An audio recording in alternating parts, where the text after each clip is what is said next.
Haemodynamics and इलेक्ट्रोकार्डियक physiology.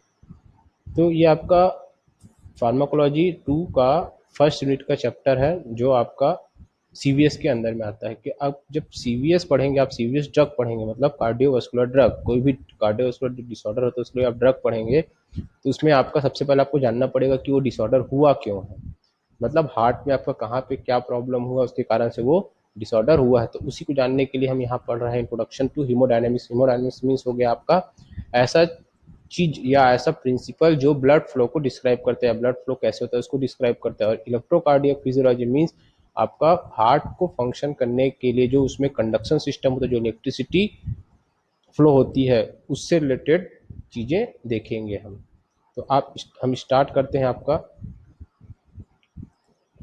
Haemodynamics. Haemodynamics क्या होता है? तो haemodynamics is a physical and physiological principle of blood flow circulatory system in the body, मतलब कि आपका ब्लड फ्लो का प्रिंसिपल, ब्लड फ्लो कैसे होता है आपके बॉडी में, इसके लिए आपका एक फिजियोलॉजी होता है, मतलब एक फंक्शनल पैरामीटर्स होता है कि कैसे फ्लो होता है, क्या प्रेशर से होता है, कैसे क्या क्या चीज़ों को फ्लो करता है, वो सारी चीज़ों का स्टडी होता है आपका हीमोडायनेमिक्स में।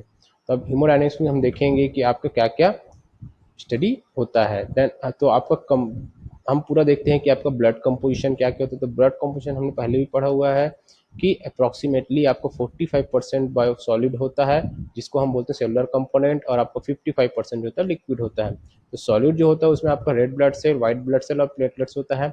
लिक्विड पोर्शन में जो होता है आपका 91.5% वाटर होता है, 7% प्लाज्मा और 1.5% अदर सॉलिड, जैसे आपके हार्मोन है, प्लाज्मा, न्यूट्रिएंट्स है, ये सब चीज़ें मिला के आपका अदर सॉल्यूट हो जाता है।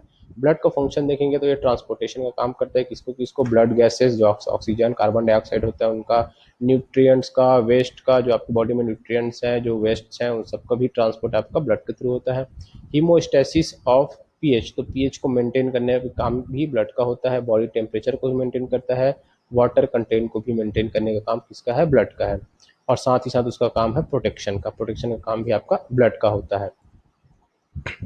तो अब देखते हैं उसमें the force involve with the movement of blood through out the human circulatory system, कि आपका क्या क्या फोर्स इन्वॉल्व होता है ब्लड को मूव करने के लिए। तो फर्स्ट होता है आपका kinetic and potential energy, kinetic and potential energy, kinetic and potential energy provided by the cardiac pump.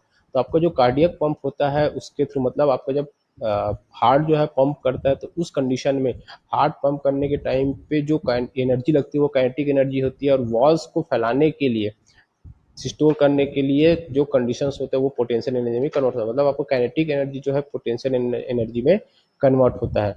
Gravitational force, जब आपका ब्लड जो है बॉडी के नीचे साइड में फ्लो होना है तो उसमें आपको ग्रेविटेशनल फोर्स लग जाता है। हाइड्रोस्टैटिक्स, जो आपका वेट के कारण जो प्रेशर जनरेट होता है वो होता है आपका हाइड्रोस्टैटिक प्रेशर, मतलब किसी भी वेट चीज को फैलाने के लिए, जब आपको आगे बढ़ाने के लिए किया जाता है तो उसमें आपको मतलब ज़्यादा प्रेशर जब अप्लाई किया जाता है तो उसको हाइड्रोस्टैटिक प्रेशर बोलते हैं। प्रेशर ग्रेडियंट, या मतलब जहाँ ज़्यादा प्रेशर है प्रेशर के अकॉर्डिंग फ्लो होना, मतलब जहाँ ज़्यादा प्रेशर से कम प्रेशर की ओर चलना भी एक फ्लो है, तो उस फ्लो में भी आपका ब्लड फ्लो होता है। तो ये सब मूवमेंट्स हैं जिसके थ्रू, ये सब मूवमेंट है जिसमें आपका फोर्स अप्लाई हो रहा है, उस फोर्स के थ्रू आपका ब्लड पूरे बॉडी में फ्लो होता है। देन है आपका properties of blood is self that affect it's flow.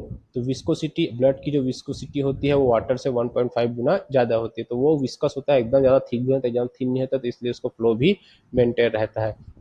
इंटरटियल, आपका mass of object measure by its resistance to acceleration.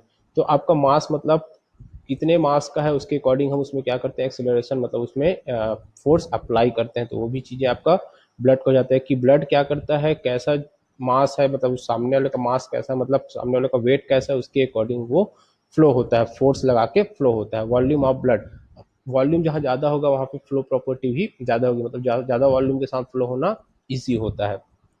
तो ये हो गया आपका ब्लड का इटसेल्फ प्रॉपर्टी होता है कि वो फ्लो को कैसे अफेक्ट करता है। और इसमें कुछ फैक्टर्स हैं जो आपके ब्लड फ्लो के मोशन को अफेक्ट करता है, जैसे आपका size of blood vessel, size of blood vessel भी आपका, अगर आपका साइज बहुत ठीक है तो भी चेंजेस होगा, उसका मीडियम है तो भी, क्योंकि आपका अलग अलग साइज का आपका ब्लड वेसल होता है, जैसे आपका एओर्टा अलग होता है, आर्टरी अलग होता है, आर्टेरियोस अलग होता है और कैपिलरीज अलग होता है, ये सब साइज है कंडीशन ऑफ ब्लड वेसल का कंडीशन देखेंगे, स्मूथनेस ऑफ ल्यूमेन, जो आपका इनसाइड लेयर होता है ब्लड वेसल का, उसका स्मूथनेस कैसा होता है, इलास्टिसिटी ऑफ मस्कुलर लेयर, जो आपका ट्यूनिका मीडिया होता है middle layer of blood vessels, उसका इलास्टिसिटी, उसकी तंतुमयता कैसी होती है, फैलने की शक्ति कैसे होती है, डेस्टिनेशन ऑफ ब्लड, तो आपका कहाँ जाना है उस ब्लड को, किस पर्टिकुलर ऑर्गन जाना है, वो भी आपका आप उस वो भी आपका एक फैक्टर होता है जो उसके मोशन को, उसके ब्लड के फ्लो को अफेक्ट करता है। तो ये कंडीशंस हैं।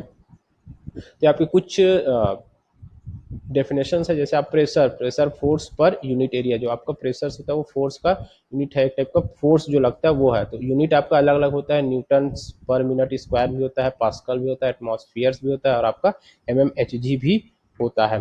Flow rate, amount of fluid passing a given point over a given period of time. Flow rate का मतलब हो गया एक पर्टिकुलर टाइम में एक पर्टिकुलर जगह पहुंचना, पर्टिकुलर रेट से पर्टिकुलर जगह में पहुंचना ही क्या होता है, आपका फ्लो रेट होता है। Viscosity, the internal friction between adjacent layer of fluid, आपका जो एक लेयर होता है उसके बीच में जो इंटरनल फ्रिक्शन लगता है उसको हम विस्कोसिटी बोलते हैं, मतलब ये कितना थिक है कितना थीन है, तो उसकी विस्कोसिटी होती है। तो ब्लड का जैसे होता है 1.5 टाइम्स मोर विस्कस होता है एज कम्पेयर टू वाटर। उसका काइनेटिक एनर्जी होता है वो एक्टिव एनर्जी होता है जो motion as the forward movement of blood, जो आपका जब ब्लड को हम आगे बढ़ाने के लिए जो फोर्स अप्लाई होता है वो आपका काइनेटिक एनर्जी होता है। अब वो ट्रांसफर हो जाता है पोटेंशियल एनर्जी में कब, जब उसमें लेटरल प्रेशर जनरेट होता है, स्ट्रेच, जब मसल को हम स्ट्रेच करते हैं, मसल को फैलाने के लिए जो प्रेशर जनरेट होता है वो काइनेटिक एनर्जी क्या होता है, कन्वर्ट हो जाता है किसमें, पोटेंशियल एनर्जी में। और वही जब मसल्स वापस रीगेन होता है, मतलब रिलैक्स होता है, तो आपका वापस वो पोटेंशियल एनर्जी काइनेटिक एनर्जी में बैक हो जाता है। उसके बाद आपका कार्डियक आउटपुट, ये भी आपने अच्छे से देखा हुआ है प्रीवियस क्लासेस में। तो कार्डियक आउटपुट क्या होता है, आपका stroke volume into heart rate. जब आपका स्ट्रोक वॉल्यूम और heart rate, stroke volume means हो गया आपका कितना ब्लड कितने देर, आपका एक पंप में कितना ब्लड बॉडी से, हार्ट से पूरे बॉडी में सर्कुलेट हो रहा है, जिससे स्ट्रोक वॉल्यूम, और हार्ट रेट मतलब आपका हार्ट रेट एक मिनट में कितने बार धड़कता है। तो अगर हम देखा जाए तो आपका एक हार्ट रेट, मतलब एक हार्ट रेट में कितने बार धड़क रहा है, तो उसी को हम अगर कैलकुलेट करें तो आपका अगर कार्डियक आउटपुट देखा जाए तो एक मिनट में आपका हार्ट 5 लीटर ब्लड पंप करता है। तो ये आपका कार्डियक आउटपुट होता है, मतलब एक मिनट में जब आपका एक पंप होता है, एक मिनट में जब आपको पंप, मतलब कई बार 72 टाइम्स आपका पंप होता है, तो उसको अपन काउंट करते हैं, 72 टाइम्स आपका पंप होता है, तो 72 टाइम्स में वो 5 लीटर ब्लड को क्या कर देता है, आपके हार्ट से पंप करवाता है। तो अगर टोटल काउंट करें तो एक मिनट में आपका 5 लीटर ब्लड जो होता है आपका फ्लो होता है, मतलब आपके हार्ट से निकलता है। तो ये होता है आपका स्ट्रोक कार्डियक आउटपुट। ये आपका इन्फ्लुएंस बाय ब्लड प्रेशर और रेजिस्टेंस। तो आपका कार्डियक आउटपुट जो होता है बढ़ाया जाता है ब्लड प्रेशर के द्वारा, फोर्स ऑफ ब्लड बढ़ता है अगेंस्ट, मतलब force of blood against vessel, मतलब जो आपके ब्लड वेसल्स उसके वॉल पे फोर्स ऑफ ब्लड जब बढ़ता है तो आपका, तो विद वाटर रिटेंशन होता है, तो आपका ब्लड प्रेशर बढ़ता है विद डिहाइड्रेशन ऑफ हिमोरेज, और डिहाइड्रेशन और हिमोरेज की कंडीशन में आपका हार्ट रेट ब्लड प्रेशर कम होता है। जब आपके बॉडी में वाटर रिटेंशन बढ़ते जाता है तो आपका ब्लड प्रेशर भी बढ़ते जाता है। तो इस कंडीशन को अगर आप हाइपरटेंशन से कोरिलेट करें तो आपका, अगर जब वाटर रिटेंशन बढ़ता है तो हाइपरटेंशन भी बढ़ता है, इसीलिए उसमें एंटी हाइपरटेंसिव ड्रग में हम डायरेटिक्स यूज करते हैं, जिसके कारण से आपका वो आपके वाटर को बॉडी से बाहर निकालता है, जिसके कारण से आपका वाटर रिटेंशन रिड्यूस होता है। साथ में आपका रेजोल्यूशन की बात करेंगे तो blood viscosity, vessel length, vessel elasticity, और आपका वैसो कॉन्स्ट्रिक्शन, वैसो डायलेशन भी आपका इन्फ्लुएंस होता है अगर कार्डियक आउटपुट से बेस्ड होता है ना। ब्लड प्रेशर भी हमने पढ़ा हुआ है। ब्लड प्रेशर क्या होता है, driving force of blood for blood flow is pressure created by ventricular contraction, elastic arterial wall expand and recoil to allow the continuous flow. तो ब्लड प्रेशर को आप सिंपली समझ सकते हो, जो ब्लड वेसल्स के वॉल पे जो ब्लड फ्लो होने के कारण जो प्रेशर जनरेट होता है उसको हम ब्लड प्रेशर बोलते हैं। ब्लड वेसल्स के वॉल में जो प्रेशर जनरेट होता है ब्लड फ्लो होने के कारण उसको हम ब्लड प्रेशर बोलते हैं। तो ब्लड प्रेशर आपका सिस्टोलिक, अगर नॉर्मल की बात करें तो सिस्टोलिक जो ब्लड प्रेशर होता है वो 120 mmHg होता है, और डायस्टोलिक जो होता है वो आपका 80 mmHg होता है। इसलिए आप जब देखेंगे तो आपको नॉर्मल ब्लड प्रेशर मिलेगा 120 80/120 mmHg, 120/80 mmHg। देन हम देखते हैं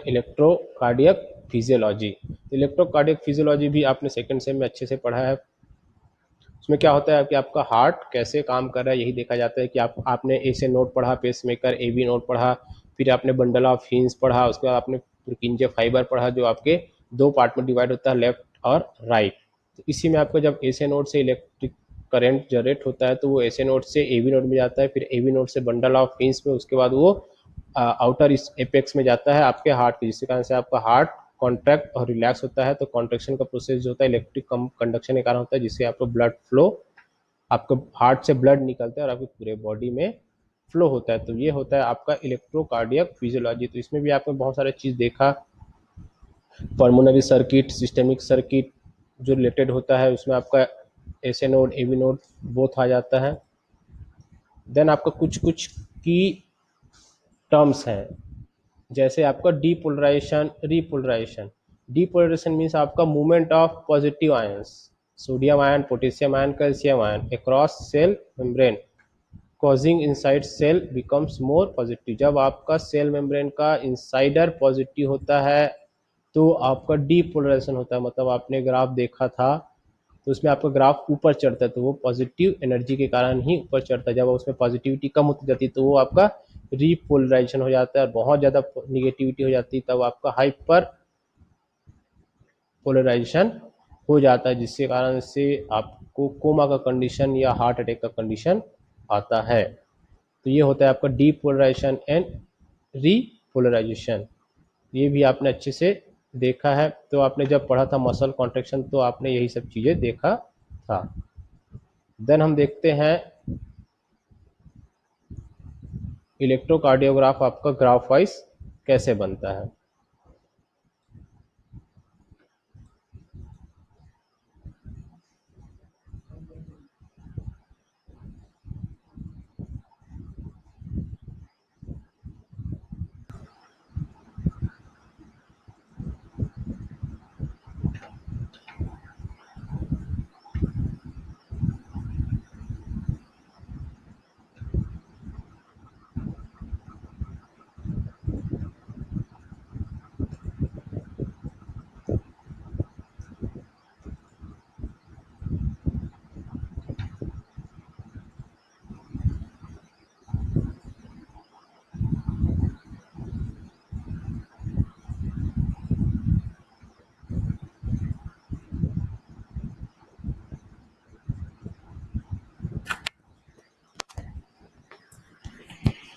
तो हम देख सकते हैं इलेक्ट्रॉन कंडक्शन इन हार्ट।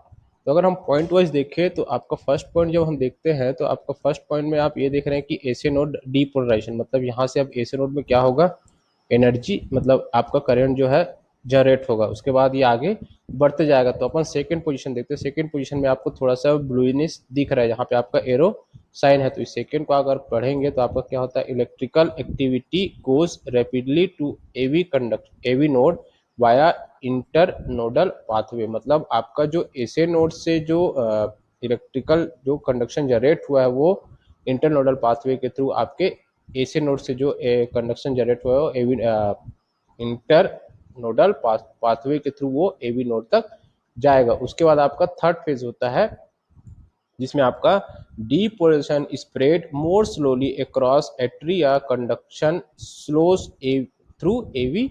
तो यहाँ पे आपका जो कंडक्शन है वो थोड़ा स्लो होगा और यहाँ पे आपके पूरे एट्रिया में ये कंडक्शन जो आपका इलेक्ट्रिक कंडक्शन सिस्टम है वो फैलेगा। उसके बाद वो आगे चल के हो जाएगा बंडल ऑफ हिंस पे, जहाँ fourth position depolarisation moves rapidly through ventricular conducting system to the apex of heart. जो आपका सेप्टम वाला पोर्शन है वहां पे आपका जो बंडल ऑफ हीज होता है, यहाँ पे आपका बंडल ऑफ हीज होता है, उसमें आपका जो करंट है या कंडक्शन सिस्टम है वो बहुत रैपिडली फ्लो होता है। उसके बाद फिफ्थ में आपका depolarisation wave spread upwards from the apex. तो आपका जो वेंट्रिकल साइट है उसमें आपका पूरा आपका जो कंडक्शन सिस्टम है वो फ्लो हो जाएगा पुरकिंजे फाइबर के थ्रू। तो आपका दोनों साइड होता है, आपका एक राइट साइड पुरकिंजे फाइबर, एक लेफ्ट साइड पुरकिंजे फाइबर। मतलब आपका बंडल ऑफ इसका ब्रांचेस होता है और उसको फाइबर से होते हुए आपके पूरे हार्ट का मतलब वेंट्रिकुलर पोर्शन में सर्कुलेट हो जाता है, जिसके कारण से आपको कॉन्ट्रैक्शन का प्रोसेस होता है। देन हम देखते हैं आपका इंट्रोडक्शन ऑफ इलेक्ट्रोकार्डियोग्राफ। तो आपका इलेक्ट्रोकार्डियोग्राफ जो होता है एक ग्राफ होता है जो आपका एक इक्विपमेंट होता है इलेक्ट्रोकार्डियोग्राम में के थ्रू लिया जाता है। तो इसमें आपका क्या हो जाता है, this is a electrocardiographic recording of the electrical activity produced by the conduction system and the myocardium of the heart during the depolarization and repolarization cycle। तो आपका एक साइकिल के थ्रू जो आपका एक हार्ट का जो एक फंक्शन होता है उसको अगर हम रिकॉर्ड करें, उसका जो कंडक्शन सिस्टम है उसको अगर हम रिकॉर्ड करें किसी ग्राफ के फॉर्म में, तो उसको हम बोलते हैं इलेक्ट्रोकार्डियोग्राफ। इलेक्ट्रिक मतलब इलेक्ट्रिक जो आपका कंडक्शन सिस्टम है, कार्डियो मतलब हार्ट, ग्राफ मतलब एक ग्राफ जो नॉर्मली कहीं भी आपको ग्राफ बना सकते हैं। तो वैसी ग्राफ आपका अगर हार्ट के फंक्शन का बनता है तो इसको हम इलेक्ट्रोकार्डियोग्राफ बोलते हैं, जो इलेक्ट्रोकार्डियोग्राम एक इक्विपमेंट के थ्रू बनता है।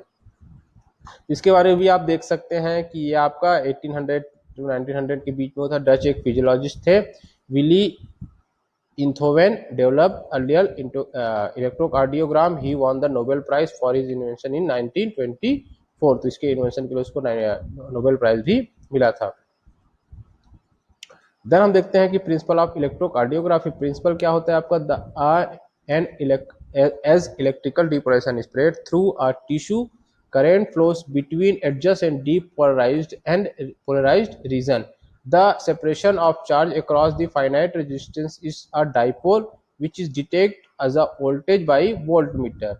The ECG machine and the charge recorder are sophisticated volt meters. तो आपका जो इलेक्ट्रोकार्डियोग्राफ है वो आपका जो हार्ट में इलेक्ट्रिक कंडक्शन जिसके कारण डीपोलराइजेशन होता है, रीपोलराइजेशन होता है, उस मतलब टिश्यू में जो डीपोलराइजेशन रीपोलराइजेशन होता है या मसल्स में जो डीपोलराइजेशन रीपोलराइजेशन का फ्लो होता है, मतलब ये करंट का फ्लो होता है, उसको ये क्या करता है, एक ग्राफ के फॉर्म में कन्वर्ट करता है। मतलब इन्हीं सब चीजों को वो एक वोल्टेज के फॉर्म में लेके उसको कन्वर्ट करता है इन फॉर्म ऑफ ग्राफ। तो ये होता है आपका इलेक्ट्रोकार्डियोग्राफ। तो इसमें आपके अलग अलग कंडीशंस होते हैं जिसमें मतलब आपका एक मशीन होता है इलेक्ट्रोकार्डियोग्राफ, और उसे जो बनता है उसको इलेक्ट्रोकार्डियोग्राफ बोलते हैं।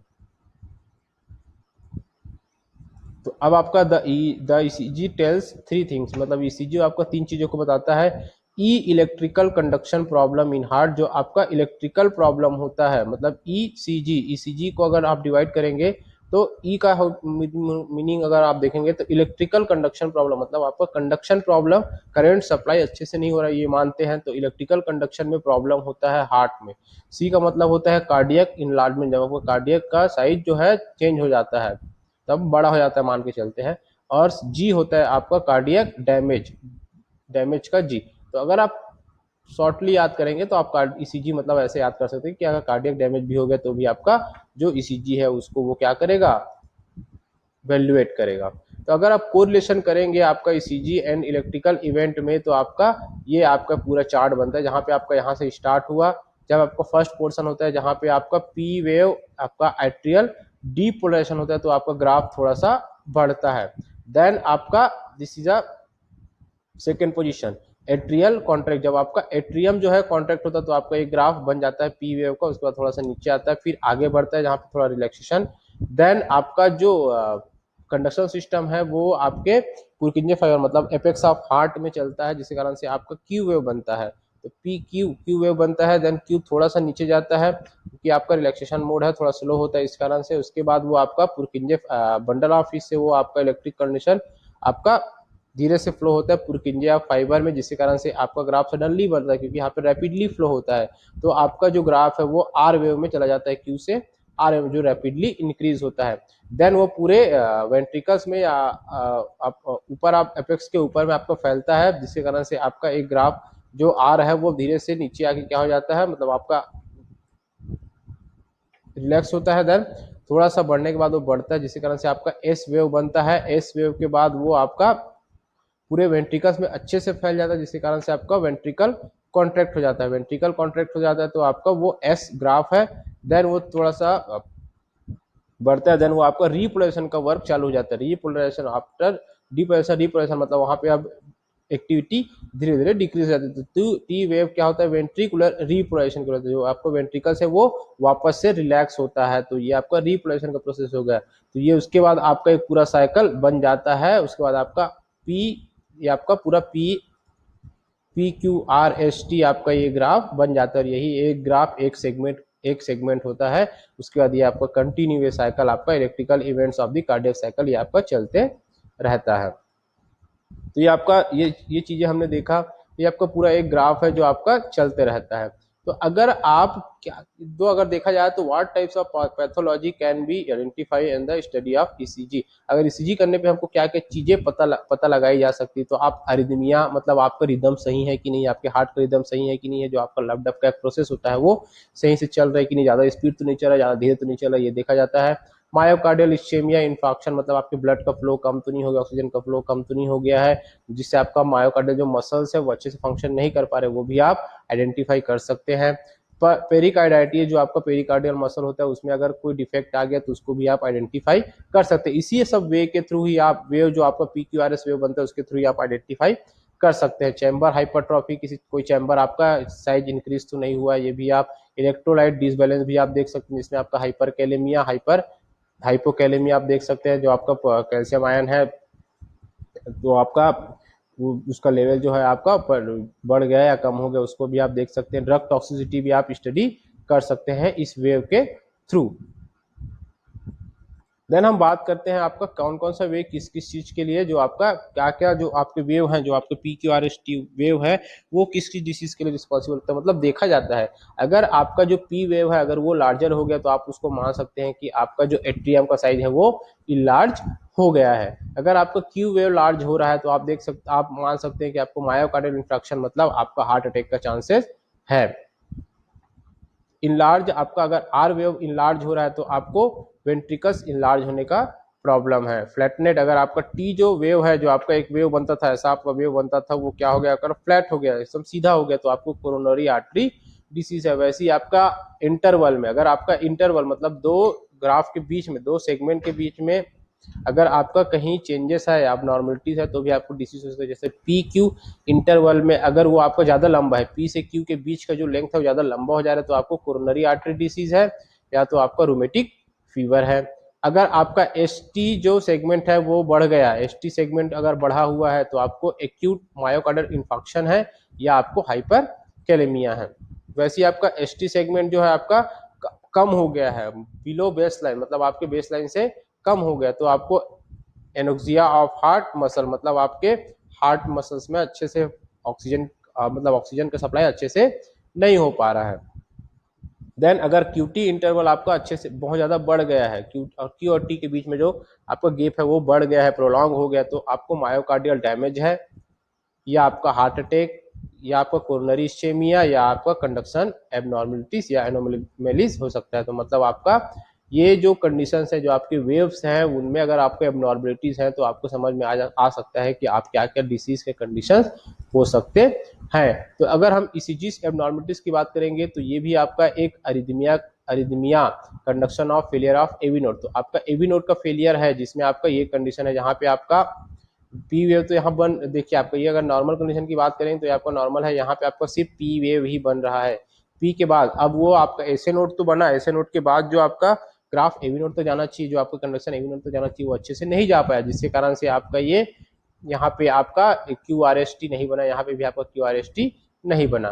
तो ये आपका हार्ट ब्लॉक होता है। और वैसे नो पंपिंग एक्शन के थ्रू आपका फिब्रिलेशन होता है। देखिए आपका स्पीड देखिए यहाँ पे आपका जो हार्ट रेट है बहुत ज्यादा बढ़ जाता है, 200 250 300 बीट्स पर मिनट भी हो जाता है। तो ये आपके एबनॉर्मलिटीज हैं आपके ईसीजीस में। मतलब ऐसे ग्राफ में आपको एबनॉर्मलिटी देखने को मिलेगा जब आपका डिसीज कंडीशन रहता है। उसके बाद आपका प्री मैच्योर वेंट्रिकुलर कॉन्ट्रैक्शन मतलब पहले ही बिना मैच्योर हुए आपका अगर कॉन्ट्रैक्ट हो गया, आपका वेंट्रिकल्स आपका कॉन्ट्रैक्ट हो गया तो भी आपका डिसीज कंडीशन होता है। तो ये आपके कंडीशंस हैं डिसीज वाले जो आपका ग्राफ आपको बता रहा है। मतलब इस ग्राफ के थ्रू हम जान सकते हैं कि आपको क्या क्या डिसीज हो सकते हैं। वैसे आपका साइनस रिदम अगर हम नॉर्मल एक ग्राफ की बात करें तो ये आपका एक नॉर्मल ग्राफ है, इसमें आपका ये रिदम के थ्रू होता है, दिस इज साइनस रिदम। अब जब आपका नोडल रिदम मतलब आपका रिदम सही से नहीं हो पाता, जिसमें आप देखिए पी वेव आपका बन ही नहीं रहा है, नो पी वेव, तो ये आपका क्या हो गया नोडल रिदम। मतलब आपका जब ऐसे नोड की एक्टिविटी नहीं होती है तब आपका ऐसा रिदम होता है। तो ये आपका कंप्लीट होता है पूरा हेमोडायनेमिक्स एंड आपका कंडक्शन सिस्टम इन हार्ट, तो कंडक्शन सिस्टम के कारण आपको क्या क्या प्रॉब्लम हो सकता है, जिसके कारण से कौन कौन सी चेंजेस आते हैं आपके हार्ट में, जिसके कारण से आपका ग्राफ वैसी शो होता है, तो उस ग्राफ से हम पता लगा सकते हैं कि आपका कहाँ पे प्रॉब्लम है, उसका सॉल्यूशन हम निकाल सकते हैं। तो ये आपका एंड होता है आपके आज के सेशन का। Thank you.